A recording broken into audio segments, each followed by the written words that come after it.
feel like I've fallen in love with my city again.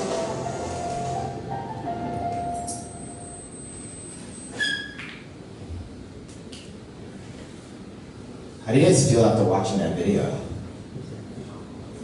Quite aggressive. Quite aggressive? Impressive. Oh, yeah. So I love this video, right? This is the video, when I think about Uber, I always share this video because it really gets to the heart of what Uber does as a company, right? It makes people fall in love with their cities again, right? And it's one of the reasons why I'm so in love with launching new cities, right? And before we get to cities that, in the state that they are, like Ho Chi Minh City or Hanoi, right? There's a lot of work that goes into that. And that's exactly what I do. It's easy. Okay? So, some of you are familiar with Uber, some of you are not, okay? Let's go over some basics. Number one, Uber is a technology company, okay? I hate it when people say Uber taxi. Because it's just not true, right? Uber does not own cars, it does not hire drivers, right? We are a technology company, and we provide a platform for passengers, or we call riders, to connect to drivers of private cars. Number two, Uber has been operating for about 5-6 years already. Although it's been in Vietnam for 1 year, we just had our 1-year celebration in Hanoi yesterday.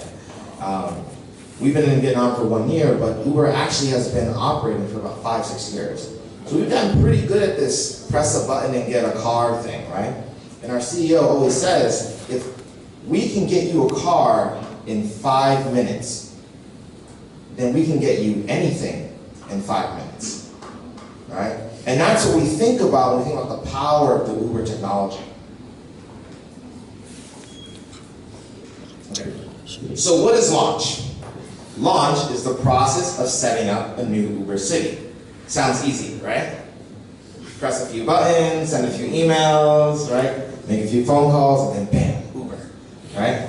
A launcher is the crazy person, that would be me, that goes into a city by myself to set up an Uber operation, right?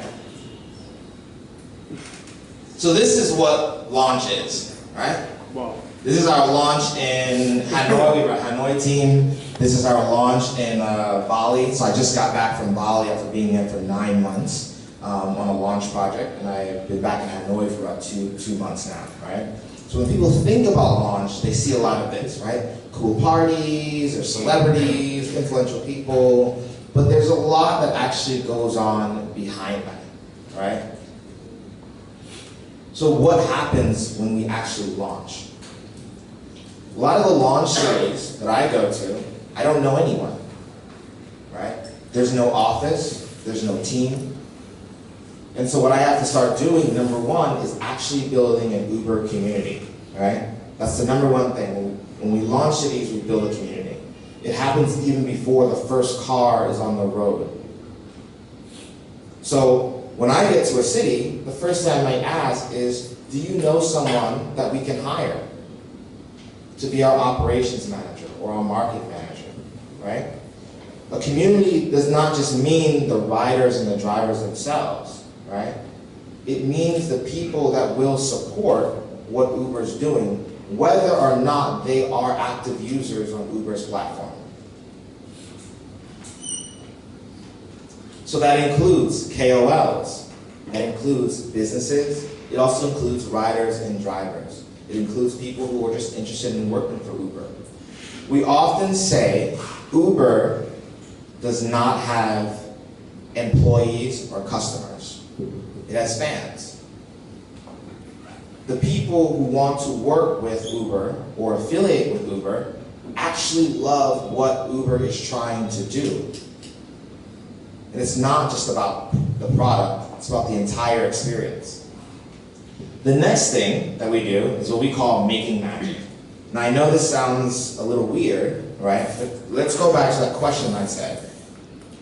If we can get you a car in 5 minutes, then we can get you anything in 5 minutes, right?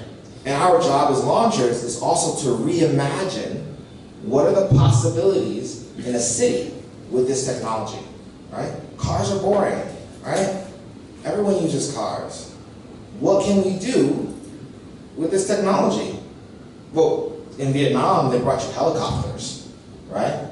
Helicopters on demand. You guys just saw the on-demand kind of list of promotions we did, right? Uber ice cream.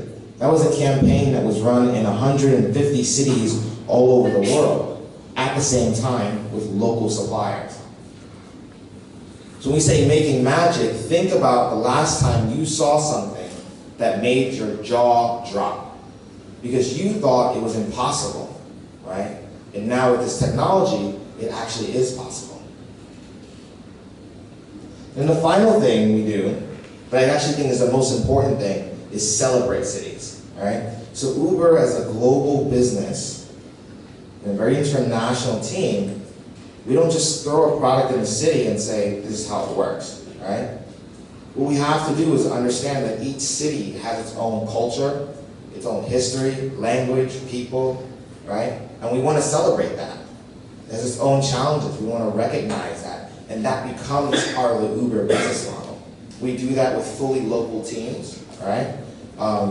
That operations manager, that marketing manager, that GM, they're all from Vietnam, right? They understand this place, and they are fully invested in its future.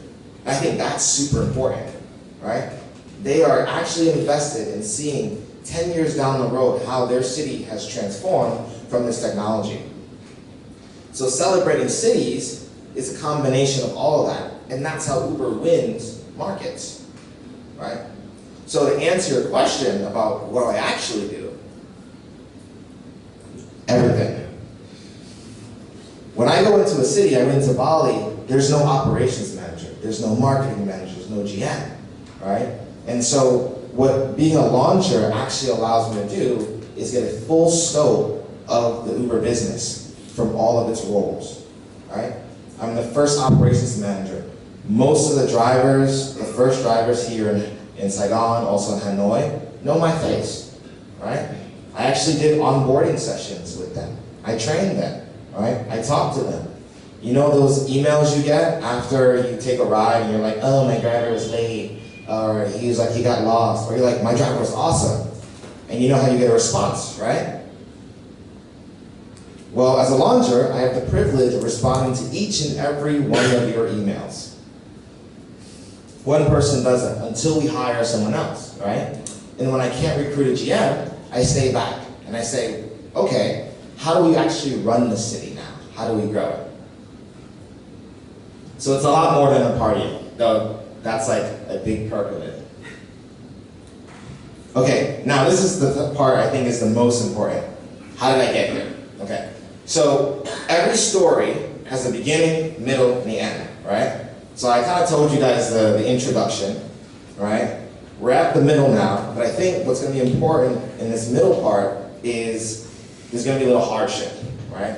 There has to be an antagonist in the story. So, in my path to Uber, I think one of the most important things for me was to seek out the opportunities, the biggest opportunities to learn and grow. And a lot of people think this means just professionally. And that's wrong. It means both professionally and personally, right? And it can be very small things, what we recognize as small things, or actually huge, huge opportunities. So for me, that meant my first trip to Vietnam. Right?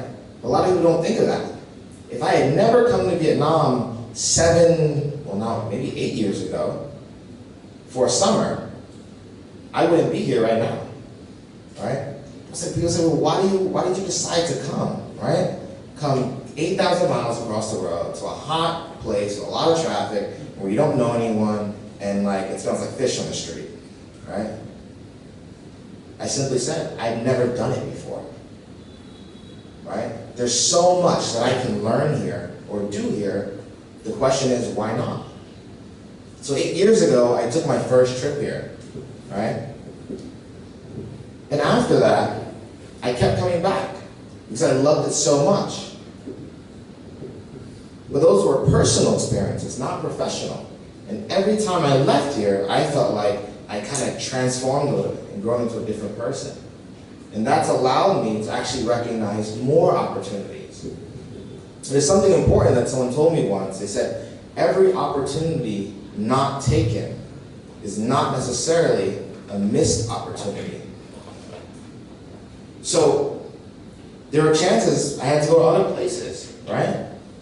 I could have stayed in Vietnam the entire time. But I decided I'm going to go back. Was it a missed opportunity? No. Right? After I finished my Fulbright, I went back to the States and I said, no more Vietnam, I'm done. Right? 4 years here, we'll back and forth, I'm done. I'm going to try to be an American, stay in the States for a while. Right? I went back and I hated it. I was so used to Vietnam, I didn't like it. I stayed for 7 months, right? And I had this opportunity come up where someone said to me, hey, you want to come back to Vietnam and work on this project called Rocket Internet? And I said, no, no way. I'm not going back to Vietnam, right? And I never picked up the phone when my friend called me back, but he kept bugging me, right? So finally I said, why not?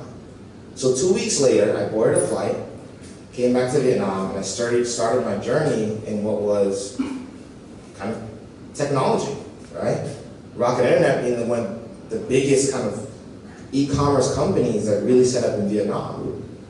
And that was a huge, huge opportunity because it actually marked the transition for me from architecture to technology and like the business field, right? In a place that's like the wild, wild west, right?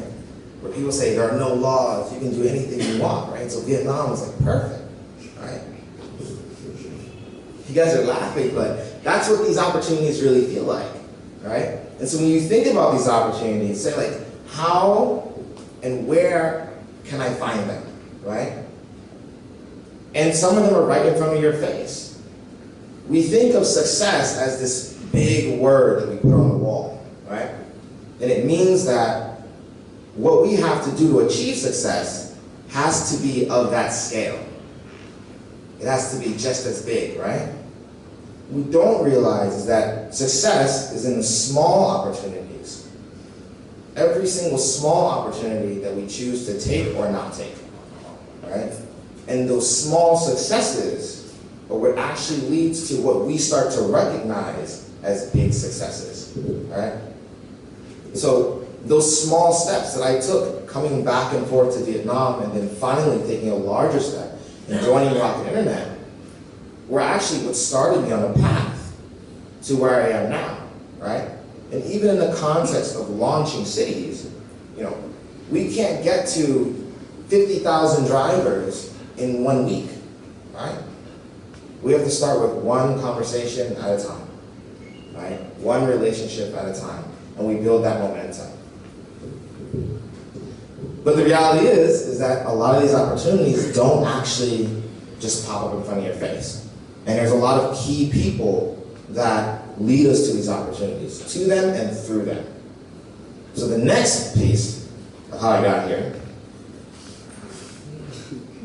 would be a lot of the people that I actually worked with, right? The people that I've worked with have actually taught me a lot. So there's 2 people in the front who are like artists. I think some of them are in these photos. So this is the team at Zalora. This is about November 2013 when I left. This is the Easy Taxi team in Hanoi, right? And so joining Zalora, I was a fashion buyer, right? I knew nothing about it. And the first thing I did was someone said to me, build a line sheet. I Googled every single word in that sentence, right? After working at Zalora, I wanted to get my own venture. I was really excited to do it, right? I said, okay, I'm working in this team already, but I want to build it from scratch. So I fought to get the venture for Easy Taxi. So I ended up being hired as one of the co-founders for Easy Taxi, right? So after being in Saigon and launching, I was like really comfortable in Saigon. I threw my hand up and said, hey, I want to do it in Hanoi, because I think Hanoi is going to be awesome, right? So I went to Hanoi and started the launch there, right? We built an awesome team. This is our office, right? And our first hire is all the way on the left, right? And the reality was, half of us didn't really have a clue what we were doing, right? But that was a huge opportunity. Not only because they gave us like 30,000 in euros and said, build a business, which I was like, oh, this is awesome, right? But we could actually build something, right? Whether it would be the best thing or it would fail, we don't know, right? So through these people, and I think through some other key people, I learned a lot about business, right? How to launch these companies, what does it take to build a team, right? When we think about the people who got us there, it's the next point. Connect to the people who you want to learn from. This doesn't mean use people, right? It doesn't mean be transactional, right? Don't be an asshole. People will remember you, okay? It means that look for things that you admire in people that you want to learn how to do. And tell them that, connect to them. So, for me, there are a few key people, right? Here's my Vietnamese professor, right? I said, I want to be really good in Vietnamese, so how do I do it, all right? Do I do it by sitting up and just reading textbooks or watching YouTube videos? No. I spent a lot of time with my Vietnamese professor, and he was the one who actually introduced me to a lot of the opportunities that I had in Vietnam. When I applied for my Fulbright to work with the School of Architecture, he made an introduction to one of the rectors of the program, which was really, really helpful. And the gentleman in the middle, some of you guys might know, Don Phan, was the guy who gave me that call in the middle of the night telling me to come back to Vietnam to work on this project called Zalora, which I had no idea what it was. And Don's a salesman, right? So he called and was like, hey man, I got an awesome gig for you. He's like, I'm not trying to hear it. I told him no. And he called me back, right? And I was like, God, he's trying to sell me something, right?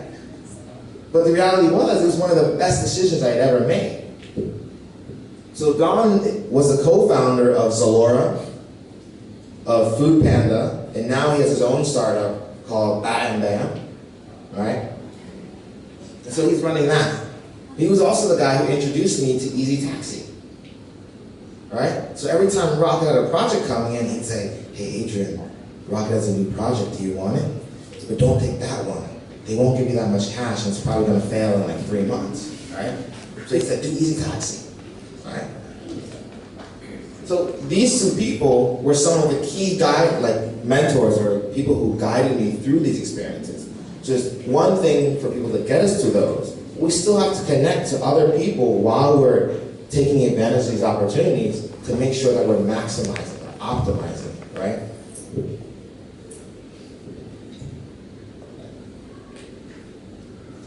The reality is, again, it's actually not that easy, right? And I would be a liar if I stood here and told you this nice glazed donut story, right? Sugar-coated, yeah, it's all awesome, right? Going from architecture to technology, living in Vietnam for 5 years and then traveling around and living out of hotels 150 days out of the year to launch cities. That'd be a lie. So it's not easy, and there's a lot of things that happen in between them, right? And I think this is something we can all relate to, whether we will admit it or not. But hopefully by the end of this, you guys will admit it. So, the first thing is that I was super exhausted in all these transitions, right? Some of you guys are exhausted now, so maybe I'll speed it up, but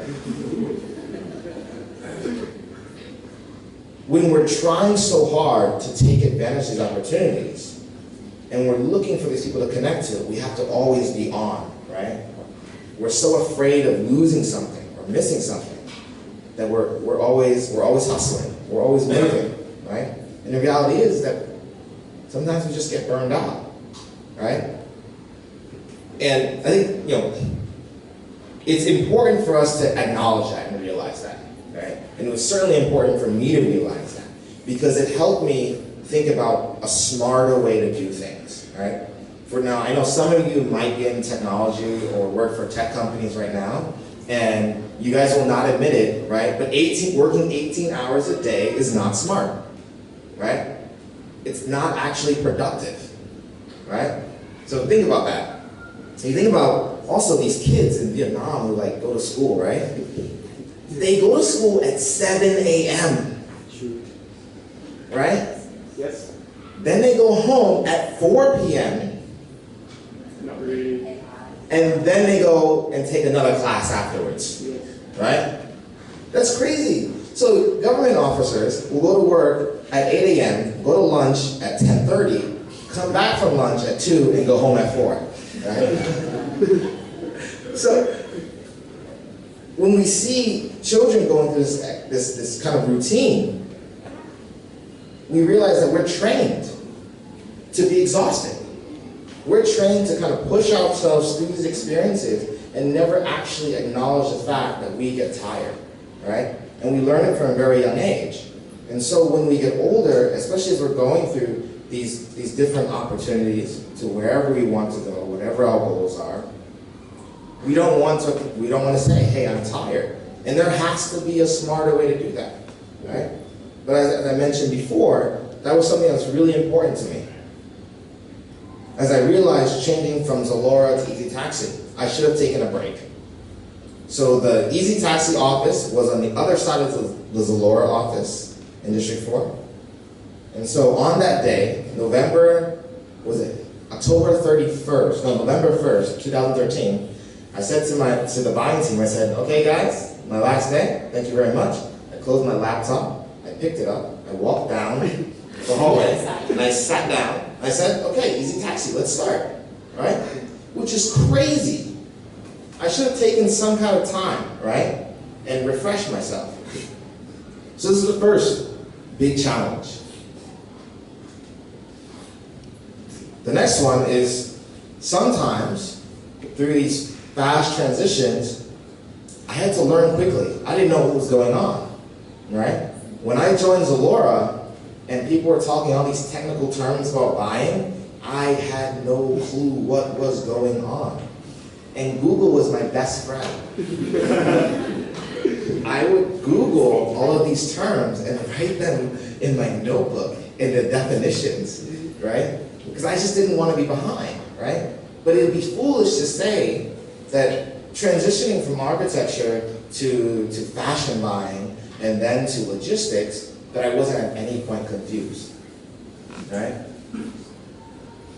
And to acknowledge that I was confused actually helped me learn very, very quickly, right?